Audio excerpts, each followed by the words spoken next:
Enough proof যেগুলো আছে ওটা যৌক্তিক। এই ক্রিকেট বোর্ডকে এই জিনিসটার উত্তর দিতে হবে যে খেলা কেন হচ্ছে না। ৭৬টা ক্লাবের মধ্যে ৫০টা ক্লাব এই বিষয়ে অবজেকশন জানিয়েছে, তাহলে এটাই তো অনেক কিছু প্রমাণ করে দেয়। যেটা রাইট ওয়েতে আবেদন করার দরকার, আমরা ঠিক ওই রাইট ওয়েটা চুজ করে আবেদন করছি। সাথে এটা মনে রাখেন যে এগুলো সব কিছু সেকেন্ডারি। এই ক্লাবগুলা এটার সাথে একমত না দেখেই দেখেন Dhaka league, first division, second division, third division, সামনের প্রিমিয়ার লিগ, এগুলো কিন্তু আনসার্টেন হয়ে আছে। তো এই আলোচনার মধ্যে আমরা সবসময় খেলা যে হচ্ছে না এই জিনিসটা ভুলে যাই।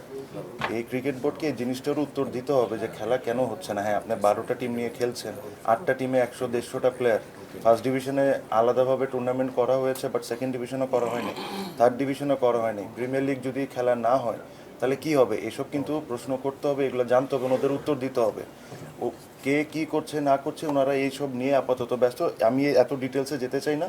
আমরা রাইট ওয়েতে যেভাবে করে প্রসেস মেনটেন করে যেসব জিনিস করার দরকার আমরা ঠিক ওই ওয়েতে যাচ্ছি। বাংলাদেশ স্পোর্টসে যেটা নতুন স্ট্যান্ডার্ড সেট করার দরকার, যেটা উনি বললেন, আমরা ওইভাবে করে আগানোর চেষ্টা করতেছি। এখানে কোনো জোর জবরদস্তির কিছু না, বিকজ আমরা বিশ্বাস করি আমাদের যে কথাগুলো আছে বা এনাফ প্রুফ যেগুলো আছে ওটা যৌক্তিক। এ কারণে আমরা এই ওয়েতে যাচ্ছি। সবচেয়ে অবাক করার বিষয় যেটা হলো যে ৭৬টা ক্লাবের মধ্যে ৫০টা ক্লাব এই বিষয়ে অবজেকশন জানিয়েছে যে এই ইলেকশনটা রাইট ওয়েতে হয়নি। তো এটাই প্রমাণ করে আসলে ৭৬টার মধ্যে যদি ৫০টা ক্লাবই এটার সাথে একমত থাকে তাহলে এটাই তো অনেক কিছু প্রমাণ করে দেয়।